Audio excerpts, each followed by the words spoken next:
Hello students, welcome back to Shubham lecturer channel. तो student, इस वीडियो में हम 12th इंग्लिश ग्रामर के दो महत्वपूर्ण टॉपिक के 15 क्वेश्चंस को एक ही वीडियो में पढ़ेंगे। यानी कि इस वीडियो में हम 12th इंग्लिश ग्रामर के 15 महत्वपूर्ण सिनोनिम्स एंड 15 महत्वपूर्ण एंटोनिम्स को पढ़ेंगे। जैसा कि आपको पता है कि 12th इंग्लिश में जो सिनोनिम्स होते हैं वो 3 नंबर के पूछे जाते हैं। 3 क्वेश्चन रहेगा, तीनों आपको करना होगा, 3 नंबर आपको दिया जाएगा। और जो एंटोनिम्स होते हैं वो भी 3 क्वेश्चन रहेंगे, तीनों करना होगा और 3 नंबर मिलेगा। इसलिए ये वीडियो बहुत ही इंपॉर्टेंट है। अगर आप 2021 बोर्ड एग्जाम देने वाले हैं तो भी आपके लिए इंपॉर्टेंट है, अगर आप नए स्टूडेंट हैं तो भी आपके लिए ये इंपॉर्टेंट है।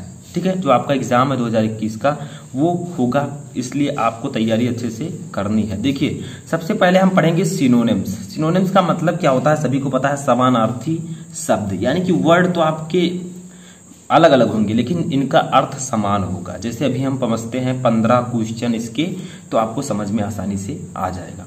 देखिए, जैसे फर्स्ट है, इधर मैंने लिखा वर्ड, इधर सिनोनिम्स। यानी कि इधर वर्ड लिखा है जो आपको एग्जाम में दिया जाएगा, इधर आपको जो लिखना होगा वो मैं लिखकर हिंदी मीनिंग के साथ बताऊंगा, ताकि हिंदी के साथ आप लोग समझें और अगर ये बोर्ड एग्जाम में आए तो आप आसानी से इसे कर सकें। जैसे फर्स्ट देखिए आपका है प्रीसियस।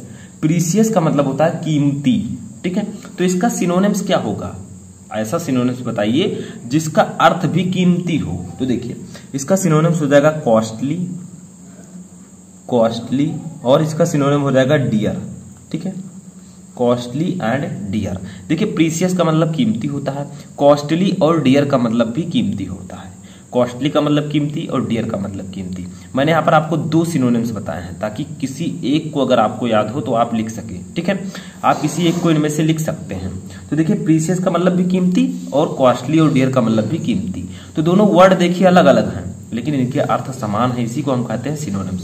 जैसे सेकंड देखिए हमारा है प्रिवेंट। प्रिवेंट का मतलब होता है रोकना। ठीक है, तो इसका हो जाएगा सिनोनिम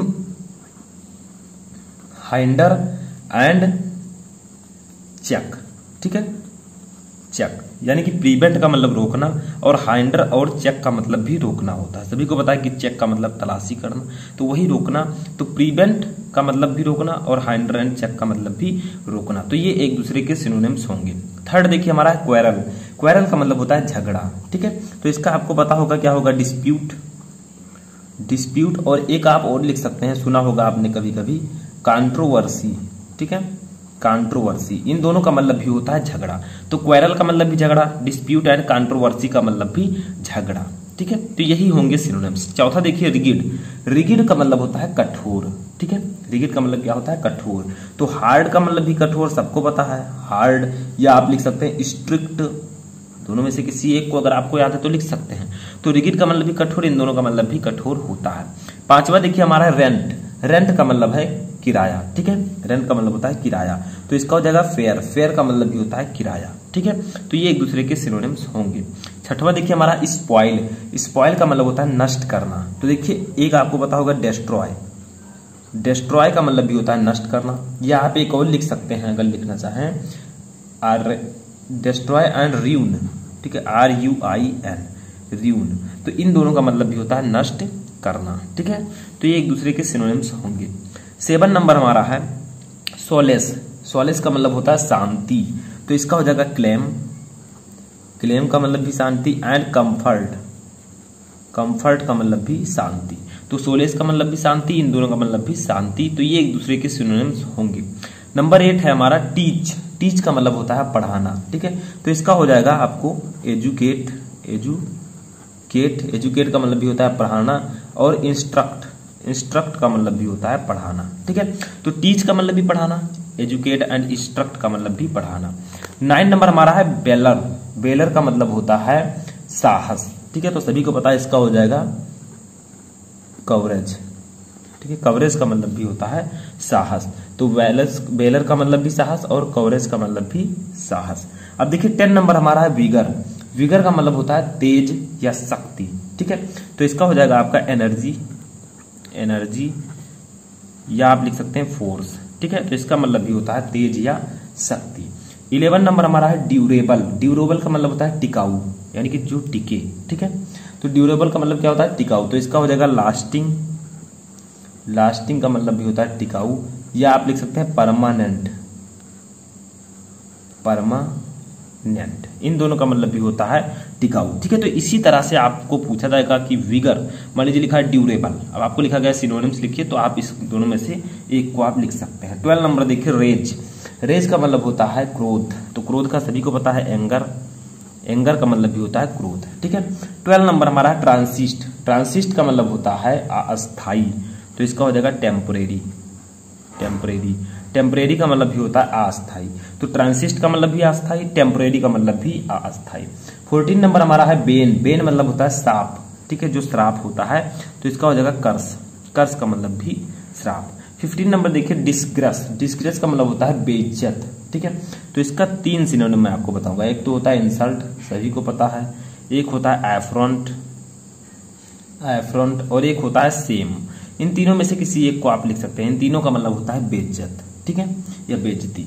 तो ये आपके हो जाएंगे 15 इंपॉर्टेंट सिनोनिम्स जो कि मैंने आपको बताए। अब आप लोगों को कमेंट में बताना है कि इनमें से कितने आपको पहले से पता थे। अब चलिए हम लोग पढ़ते हैं 15 इंपॉर्टेंट एंटोनिम्स।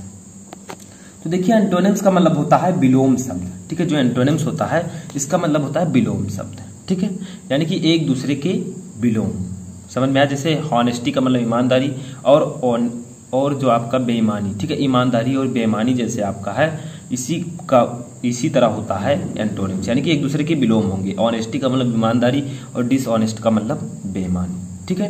तो देखिए जैसे फर्स्ट है आपका इम्पोर्ट, इम्पोर्ट का मतलब होता है निर्यात, ठीक है, इम्पोर्ट का मतलब होता है किसी चीज को निर्यात करना, तो इसका हो जाएगा आपका एक्सपोर्ट, एक्सपोर्ट का मतलब होता है आयात, ठीक है, तो एक निर्यात कहीं ले जाया जा रहा है, एक एक्सपोर्ट आयात कहीं आ रहा है, ठीक है। सेकंड देखिए आपका है लीजिबल, लीजिबल का मतलब होता है पठनीय, जिसको पढ़ा जा सके, ठीक है, जिसको पढ़ा जा सके उसे हम कहते हैं लीजिबल यानी कि पठनीय। तो इसका एंटोनिम क्या होगा, सभी को पता होगा, इसका एंटोनिम होगा इलिजिबल, इलिजिबल, इलिजिबल का मतलब होता है अपठनीय, तो लीजिबल का मतलब पठनीय, इलिजिबल का मतलब अपठनीय, यानी कि एक दूसरे के ये एंटोनिम होंगे। तीसरा देखिए आपका मेक, मेक का मतलब होता है बनाना, ठीक है, तो इसका हो जाएगा मार, मार का मतलब हो जाएगा बिगाड़ना, तुम बनाना का क्या होगा उल्टा बिगाड़ना, ठीक है, तो मेक का मतलब बनाना, मार का मतलब बिगाड़ना। 4 नंबर देखिए माउन, माउन का मतलब होता है शोक मनाना, ठीक है, तो इसका हो जाएगा रिजॉइस, रिजॉइस, रिजॉइस का मतलब होता है प्रसन्न होना, ठीक है, तो माउन का मतलब शोक मनाना, रिजॉइस का मतलब प्रसन्न होना, तो एक दूसरे के एंटोनिम हैं। 5th देखिए हमारा है ओबे, ओबे का मतलब होता है आज्ञा, तो इसका हो जाएगा डिसओबे, डिसओबे यानी कि अवज्ञा, आज्ञा ना मानना, ठीक है, अवज्ञा। 6 नंबर देखिए हमारा है पेन, पेन का मतलब होता है दर्द या दुख, ठीक है, तो इसका हो जाएगा प्लेजर, प्लेजर का मतलब होता है प्रसन्नता, ठीक है, तो पेन का मतलब दुख या दर्द, प्लेजर का मतलब प्रसन्नता या सुख। 7वां देखिए हमारा है स्माइल, स्माइल का मतलब होता है मुस्कुराना, सभी को पता है, इसका हो जाएगा फ्रोन, ठीक है, फ्रोन यानी कि जो ना मुस्कुराता हो, फ्रोन। 8 नंबर हमारा देखिए सेन, सेन का मतलब होता है ज्ञानी या समझदार, ठीक है, सेन का मतलब ज्ञानी या समझदार, तो इसका हो जाएगा इनसेन, इनसेन का मतलब होता है पागल या अज्ञानी, ठीक है, तो सेन का मतलब ज्ञानी या समझदार, इनसेन का मतलब अज्ञानी या पागल, ठीक है। 9 नंबर हमारा है डेलिकेट, डेलिकेट का मतलब होता है नाजुक, ठीक है, कोई चीज नाजुक हो, तो इसका हो जाएगा क्वेर्स, क्वेर्स का मतलब होता है खुरदरा, ठीक है, तो डेलिकेट का मतलब नाजुक यानी कि नाजुक है, और क्वेर्स का मतलब खुरदरा, ठीक है, एक दूसरे के एंटोनिम होंगे। 10 नंबर हमारा इंडस्ट्रियस, इंडस्ट्रियस का मतलब होता है मेहनती, तो इसका एंटोनिम हो जाएगा लेजी, लेजी का मतलब आलसी, तो देखिए इंडस्ट्रियस का मतलब मेहनती हो गया, कोई मेहनत कर रहा है उसे मेहनती कहेंगे, और लेजी आलस है, सो रहा है तो उसे आलसी कहेंगे, ठीक है, तो एक दूसरे के एंटोनिम होंगे।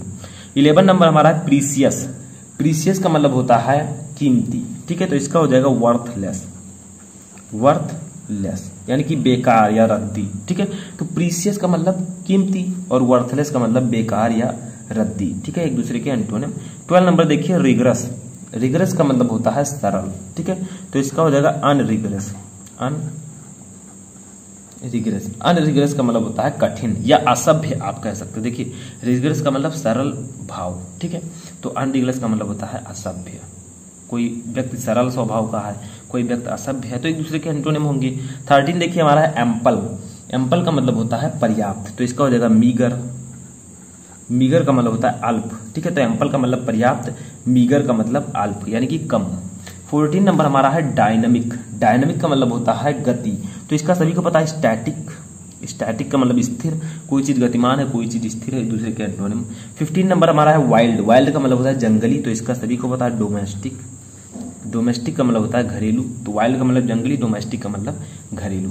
तो ये थे आपके 15 इंपॉर्टेंट एंटोनिम्स। आई होप कि आपको समझ में आ चुके होंगे। अब कितने एंटोनिम्स आपको पता थे वो भी कमेंट बॉक्स में बताएं। तो देखिए 15 सिनोनिम्स एंड 15 एंटोनिम्स मैंने आपको इस वीडियो में बताए। तो कैसा लगा आपको ये वीडियो, कितने क्वेश्चन इनमें से आपको पता थे 30 में से, कमेंट बॉक्स में आपको बताना है। और अगर किसी और टॉपिक पर वीडियो चाहिए तो उसको भी कमेंट बॉक्स में मेंशन कीजिए ताकि मैं आपके लिए उस टॉपिक पर वीडियो बना सकूं।